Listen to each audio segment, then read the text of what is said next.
Good day mga kalikha! Sa video na ito ay ituturo ko kung paano mag-upgrade ng heavy duty refrigerator stand na may gulong.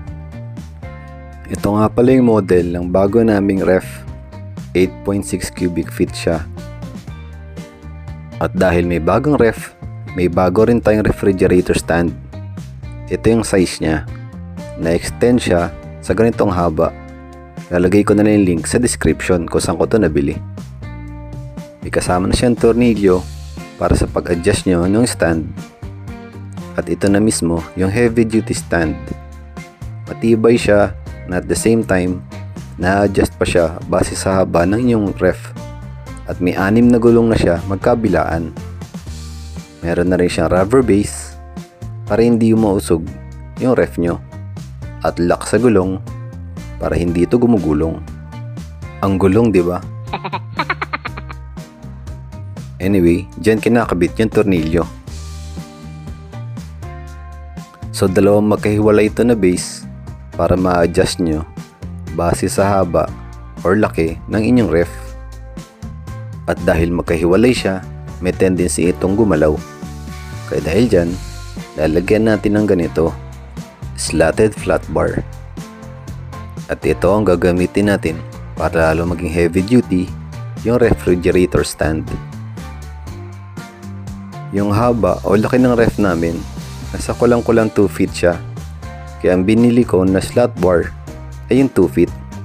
Para pwede na lang tayo magbawas kaysa kulang. Kung mas malaki pa sa 2 feet yung ref nyo, may mga available na sizes naman doon sa shop na yun. Lalagay ko na lang sa description yung link.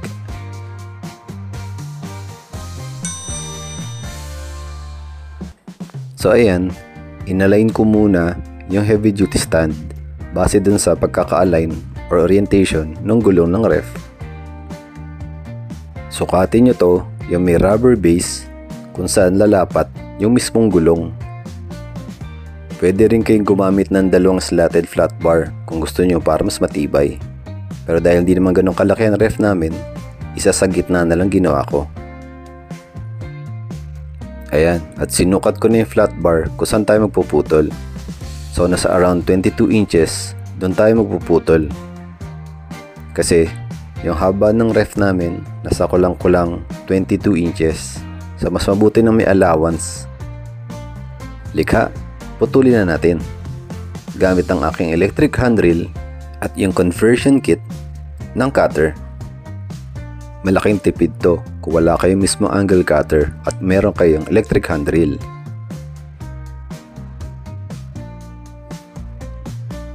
Ganito at sundan nyo na lang kung paano siya i-assemble. Pasensyaan nyo na, kinakalawang na siya kasi nabasa eh.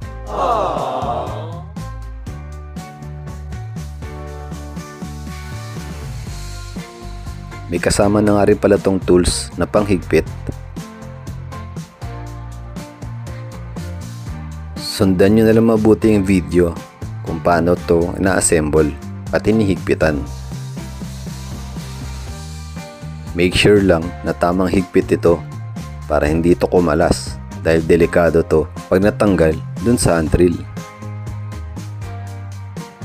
Pag mahigpit na, same lang siya ng pagkabit dun sa handrail kung paano nyo ini-install yung mga drill bit.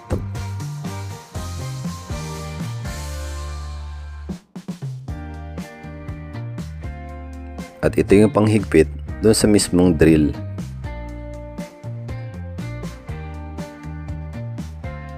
Make sure din sa tamang higpit ito para hindi kumalas dun sa handrail. Ito na yung namarkahan natin at dito tayo magpuputol. Make sure din na pa-clockwise ang ikot ng handrail.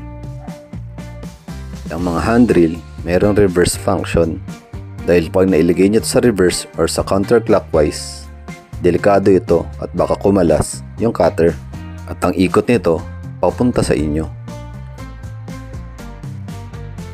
Padaanan nyo lang to ng cutter paunti-unti hanggang sa maputol.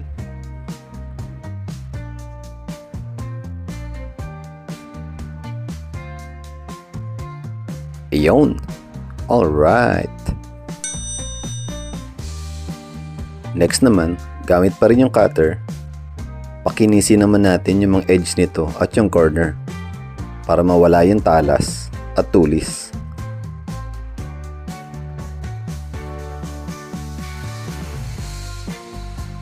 Mahalaga rin yung prosesong ito para hindi tayo masugatan kung sakaling tumama ang paa natin dito.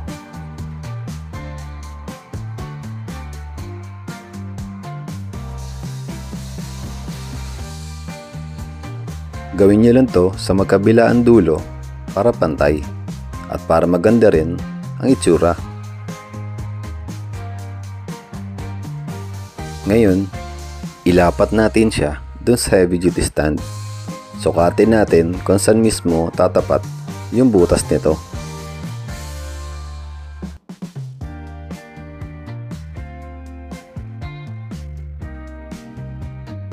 Ito, tansyahan na lang.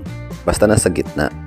And then, markahan natin to ng lapis kung saan tatama yung mismong butas mula doon sa slot bar. Ayan, halos ka-align lang siya ng existing na butas. Sa reverse side ng stand, gamit mismo yung slot bar, markahan natin ng lapis yung pinakagitna nito.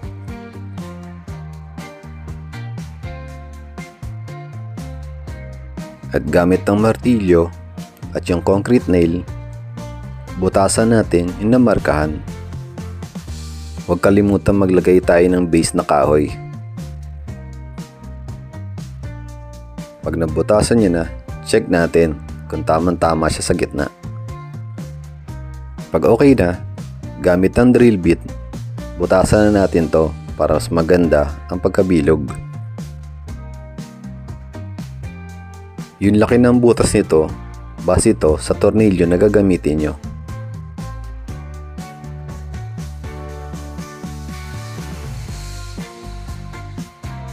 Simulan nyo muna sa pinakamaliit na drill bit hanggang sa palaki. Mahirap kasing butasin pag malaki agad. At mas maganda, maliit muna para matansya nyo yung laki ng butas.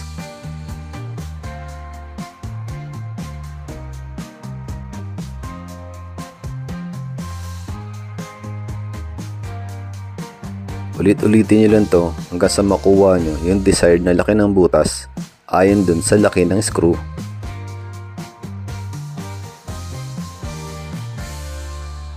Ang gamit kong screw dito, mga nasa around 5mm. At yun, sakto. At yan, nabutasan na natin yung parehong stand. Gamit ulit yung angle cutter, pakinisin naman natin yung mga nakausling part dun sa binutas natin.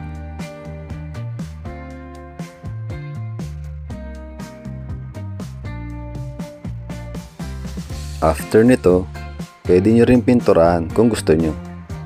Pero dahil matatakpan naman siya ng slot flat bar, hayaan ko na lang siyang ganyan.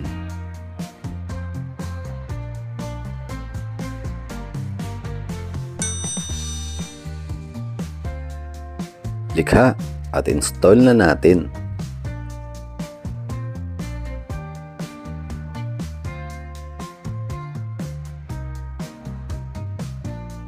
Bali 4 na screw and nut ang gamit ko. Simpleng detalye lang to sa stand. Dagdag trabaho pero malaking tulong at reinforcement na rin. Dahil kung mahal nyo yung mga gamit na meron kayo sa bahay nyo, pagkatrabahuan nyo ito mabuti para mas lalong mapatibay at mapaganda. Dahil hindi naman na pinupulot ng pera na pinanggagastos natin dito. Kaya mas mabuti nang mapatibay natin to at mapahaba ang buhay.